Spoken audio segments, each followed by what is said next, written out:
leap of faith. This is the way. Truth is, I am Iron Man. Tells me I'm not relentless.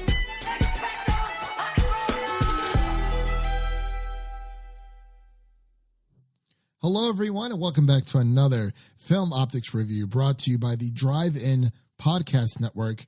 I'm your host, Christian, and I'm joined by my co-host, Devin, today. And we are going to be reviewing the latest Disney animated film, Raya and the Last Dragon. Raya.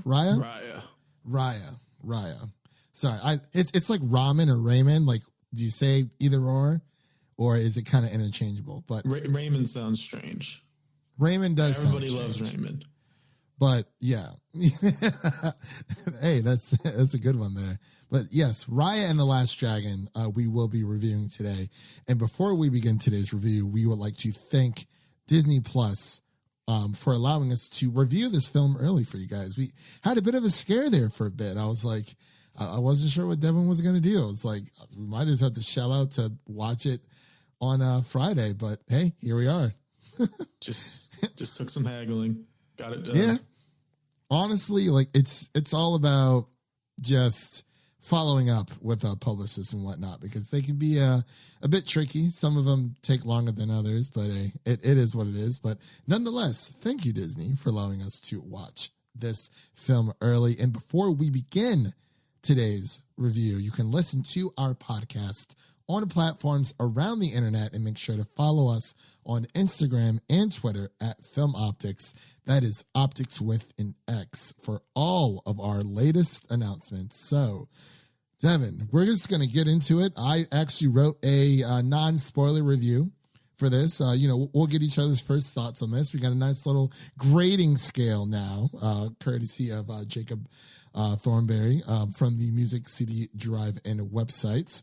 So, we'll do a little bit of a, first impressions, and then we'll get into spoilers. So once we're doing spoilers? It's always so tough. You know what? Let's not. Yeah, because we're releasing it before it comes out, right? Yeah. This is dropping tomorrow on Wednesday. So, I won't be able to use the thing today. Ooh, that was a little loud. But hey, it is what it is. So scratch that. We're just gonna do a spoiler free for all you guys, because we're just that nice. You gotta watch the magic for yourself. Yeah, you really, really do. And always make sure to rate us on Apple Podcasts. We are trying to achieve some interesting goals this year. We're almost at 10K downloads, Devin. This is insane. Can't believe it's actually happening. But yeah, just leave us a 5-star review and rating on Apple Podcasts, letting us know what you thought about it. And let's just get on with the show here. Let me read the synopsis really quick, and then we'll dive straight in. In a realm known as Kumandra, a reimagined Earth inhabited by an ancient civilization, a warrior named Raya is determined to find the last dragon.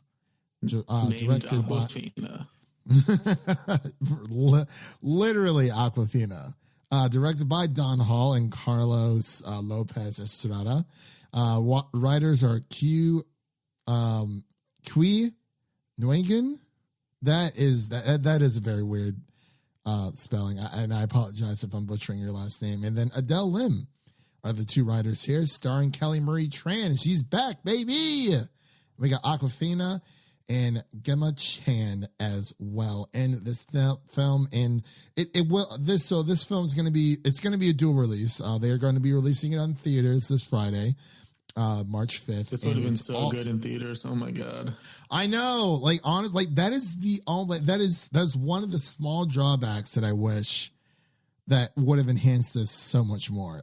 So it's going to be in theaters March 5th and on Disney Plus Premier Access for $30, and we'll let you know later on in the pod if it's worth that, if it's actually worth sinking in the money in, because the only good animated film we've had so far from Disney Plus, or just that's been added to Disney Plus, has been Soul, and no one had to pay for that. But this one you got to pay for, and Onward. Oh yeah, that's right. See, I kept forgetting about Onward because wait, I thought they just dropped it because I mean it's been March for an entire year, Devin. That's apparently Yeah, it's March again. March again. I saw a meme was like the two spacemen. The guy was pointing the gun at him. He's like, "Wait, it's March," and he's like, "It never has been. It never wasn't." So, it never wasn't. Yeah, it never wasn't. But Devin, you just got done, literally finished watching this film. I wanted to get your first thoughts. So tell me what you think. Fresh off the boat. That was a great adventure. I was very pleasantly surprised. That was a very good movie. It felt familiar, like as far as the storytelling and where the story goes and where it takes you and what you expect to happen. Pretty much does happen, but it does such a good job of portraying it, and it just looks so good. Disney animation is just between Disney and Pixar, they just have it mastered. Yeah, they really do. And so this is technically, she is a princess. So, but I'm not sure if she's going to be part of like the princess roster. You know what I mean? Because there's a bunch of Disney princesses out there, but is she part of the actual Disney princess roster? Like the official roster? I hope so. But then I hope so too. But everyone, all the, Disney lovers out there, they have their own roster. They even add in Princess Leia because she is owned by Lucasfilm. But this is actually the first Disney film we've kind of had. They didn't have like no musicals really in this film. Yeah, one of the few Disney animated films to not have a musical element. Was there any? I'm trying to think if there is any others. I think. Is Brave? Well, Brave was Pixar, wasn't it? Yeah. Yeah, Brave was Pixar, so never mind. I actually have the list up.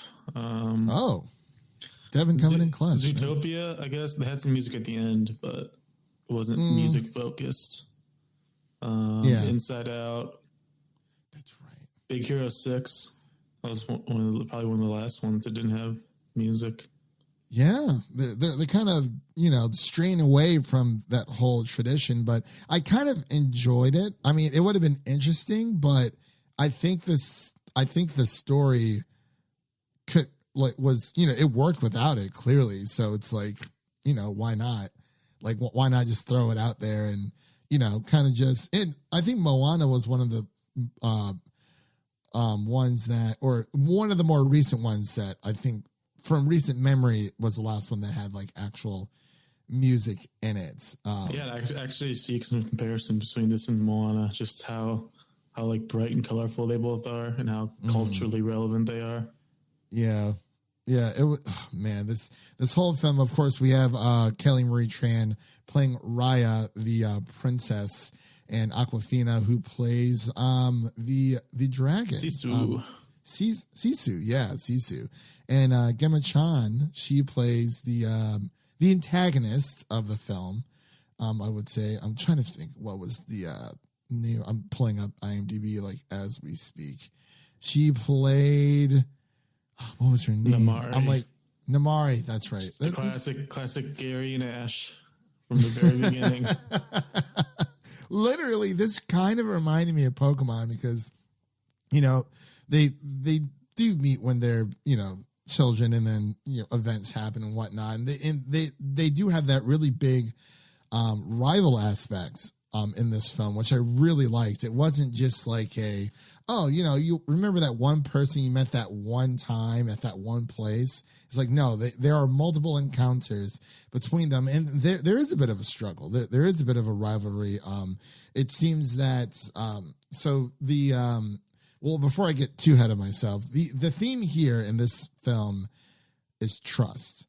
And that's one thing I really, really liked about it. It was just, it kind of just reflected on today's aspect. It's like, I mean, granted, what we're going through with the pandemic, it's like, but it's kind of like, it's important to trust those around you. And we see how broken the world is because of events that have happened in the past. I think it was around 500 years or something like that. And it's like, it just, Disney pretty much hit a home run with this, with the visuals and the combat. I'm sure we'll get to that here in a bit, and just the storytelling itself was just, it came full circle. I have like one small bit to talk about, but it was more to do with not Shishui. Oh my god, not Shishui. Sisu's past, but I can't really talk about it in this review, so I'll tell you about it later. So, well, was there anything else you wanted to point on here? Sorry. Yeah, just going off of what you mentioned about the theme, it was a very glass half full approach, which definitely felt needed in this day and age. What we've been going through for a year straight of March, just a year straight of marches. first film of March, yeah, and it's just.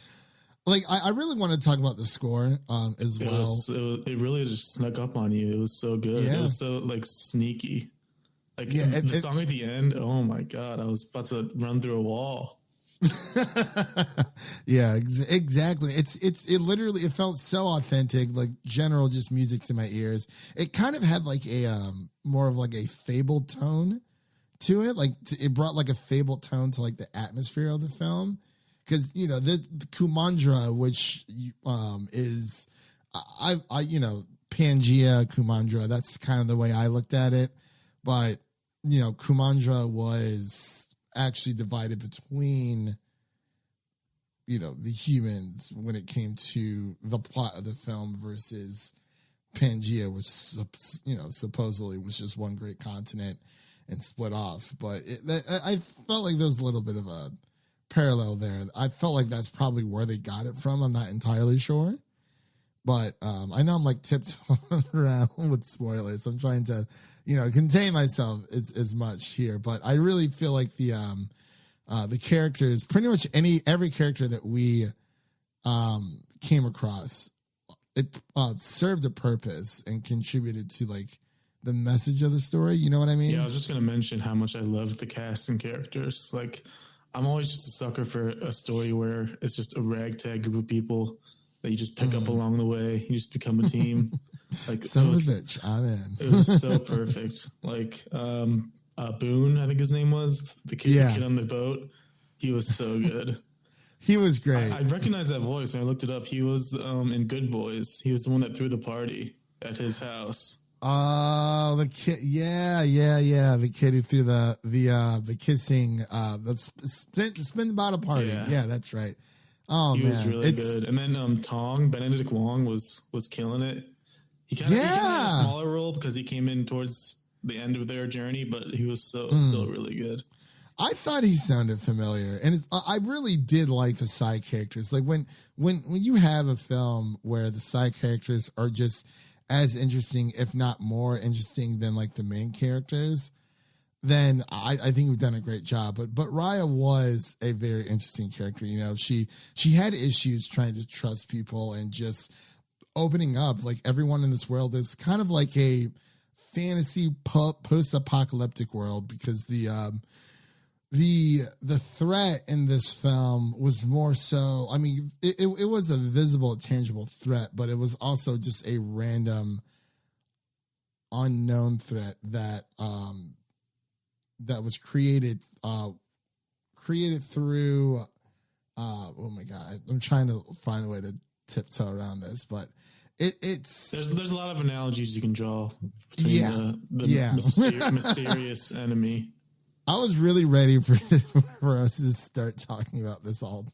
It kind of gave me some Guardians of the Galaxy vibes throughout. How so? Just this ragtag group of people just getting together. You wouldn't expect them to work, but they end up getting the job done in the end. And that ending too definitely had the visuals that were like, whoa, that's... Oh yeah. A very, very powerful ending. It's like, I can't really remember the last time. Just the visuals, like you said.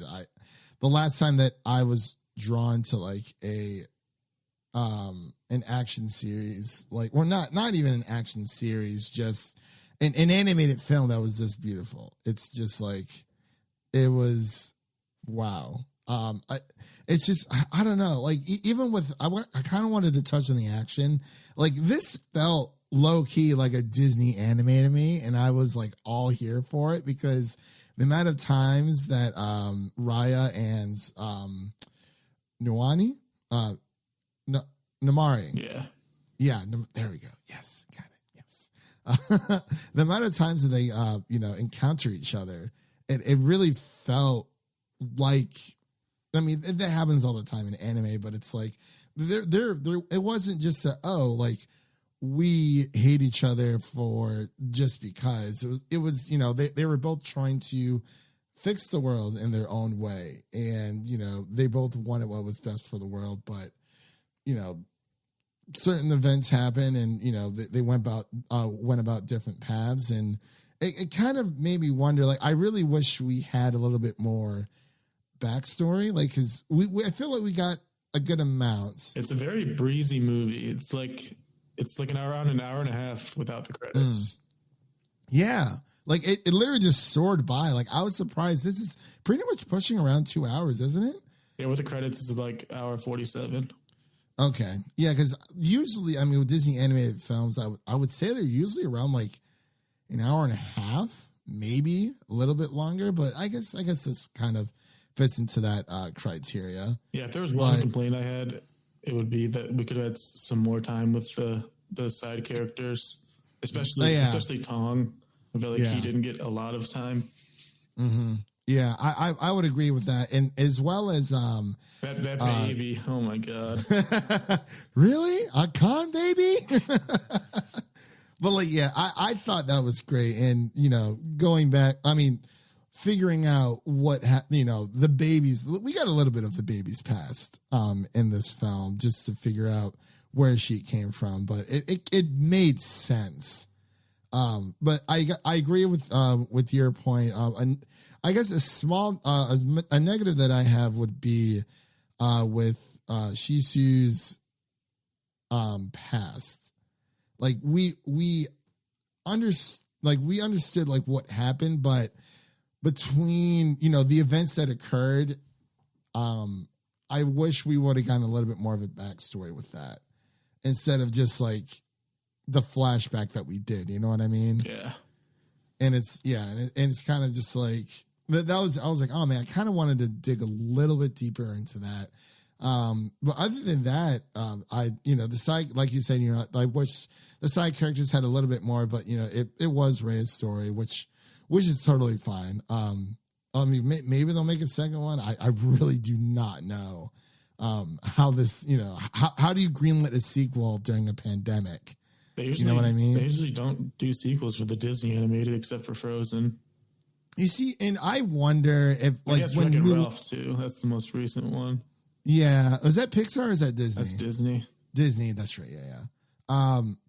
It's honestly like nowadays it's like they're just one of the. I mean, they are one of the same, but they still try to.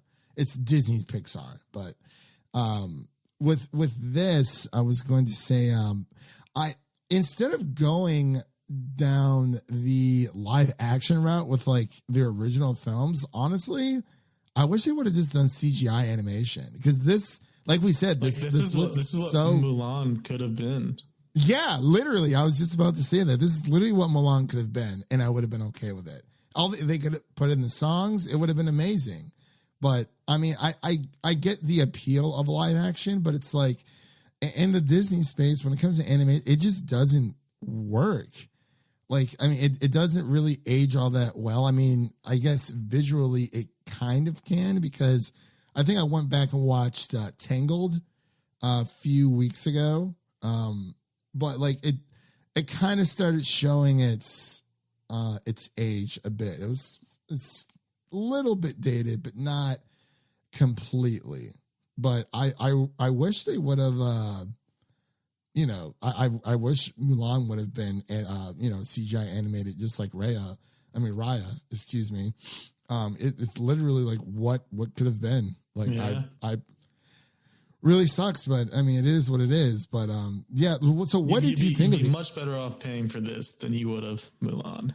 Oh yeah, like absolutely, and since we're a little bit into the pod now, definitely this is a film that I think is worth the $30. If you have a family with children, then just do it. Yeah, like even one of my friends online, shout out to a High Contrast Film. He had asked me, he had read my review, my written review, and he was like, hey, he's like, is this worth it? And I had to think about it for about a good 10, 15 minutes. And I was like, you know what? Yeah, like it is worth buying, adding it to your Disney Plus library on March 5th. Like you said, family, easy, split it up, between mom, dad, whoever, and, definitely do your thing. But I really wanted to touch on the action really quick. What did you think of the action in this film? It was really well done. There wasn't a lot of it. Yeah. I kind of like that though. Like it was kind of sprinkled throughout. Like it didn't feel like overbearing or anything like that. Like it arrived when it needed, and it left as quick as it came. But like when it was there, it was good stuff. Like especially like towards the end, I was like, oh my life, this is amazing. Like if this is anything like just like a taste of like Shang-Chi is going to be, I'm assuming of course it's going to be a lot more fighting, but but like it's like a baby Shang-Chi. Yeah, dragons in that too. And I was actually really impressed by the dragons in this movie, because it's not like the basic run of the mill like fire breathing, castle protecting dragons that you usually see. Like these are like unique and Chinese a different take. Yeah. Because so like there's different, like with different dragons, like the European dragon is like the dragon with with the wings and this kind of like on all fours, more so like Smaug from from the Hobbit series, or kind of sort of like the dragons from Game of Thrones. But yeah, these are Chinese dragons. They are a little bit more limber. They didn't have like they had fangs, but no like wings or anything like that. So it's like I thought Awkwafina did a great job. Like the entire cast had such great chemistry, and it was like nothing felt off.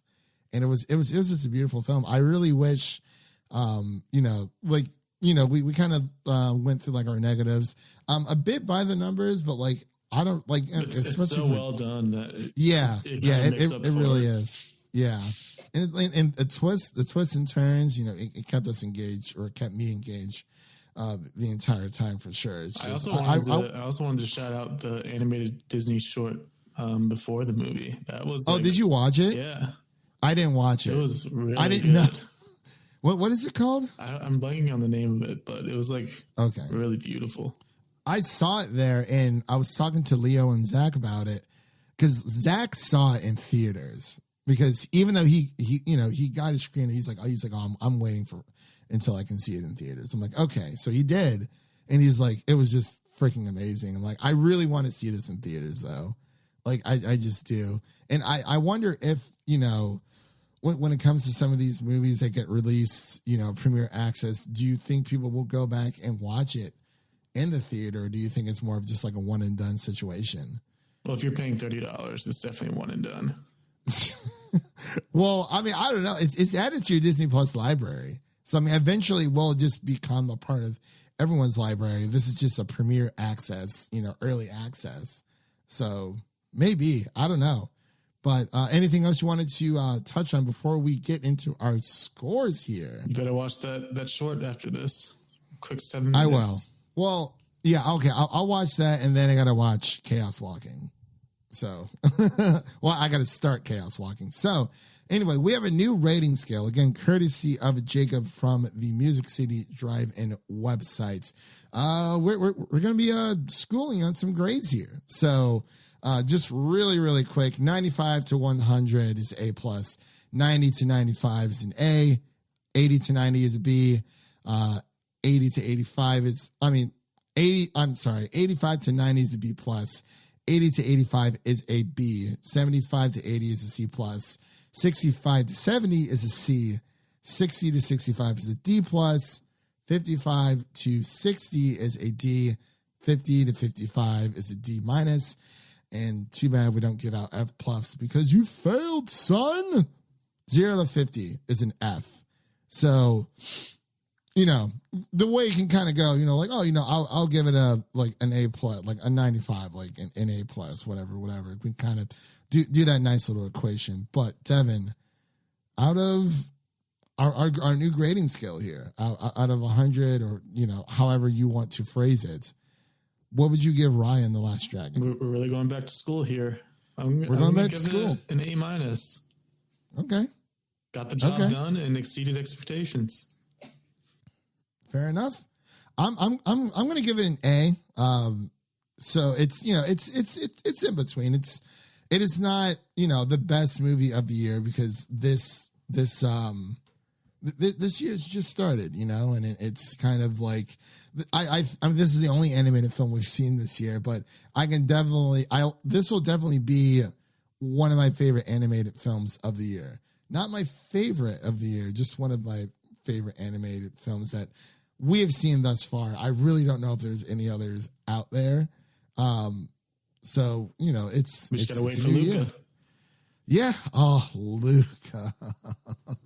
It's all Disney, man. Oh my gosh. Like I'm just really glad that this was a home run for Disney. I think putting it on Disney Premier Access was great. So now all you have to do is put Black Widow on Disney Plus, and you know, we can just do that. Or you'll just see in theaters, because yeah, you know, I mean, got to see. Yeah, I mean, we got to see Florence Pugh on the big screen there. So yeah, A minus from Devin and A from myself, and thank you everyone for listening. Of course, you know that pretty much concludes our review here. This is our first review of many of March. You know, we got so much going on. You know, we have our WandaVision review. That will just take precedent. I don't think we're going to do news this week. Kind of just depends on what drops. Like anything big, that's fine. But if not, then, you know, it is what it is. But so with Raya and the Last Dragon, which we just finished, of course, we have our Invincible review that will be coming up. Falcon and the Winter Soldier we're going to be covering. Zack Snyder's Justice League, of course, and Solar Opposites and Godzilla vs. Kong. I have a lot of movies to catch up on. I feel like I need to rewatch the whole Snyder trilogy to get myself ready. So because not only do I want to grade the Snyder Cut, I want to grade his whole trilogy. I'll let you do that grading. I mean, it's just going to be like a one-off type thing. I'm not going to do a podcast for it. There's no way. But yeah, so we have all that stuff coming up, of course, and more. But let's close out here. And that wraps up for today, folks. Thank you all for listening, and make sure to check out the other shows over on MusicCityDriving.com and subscribe to our show so you never miss an episode. That was Devin. My name is Christian, and we'll see you guys in the next one. Peace.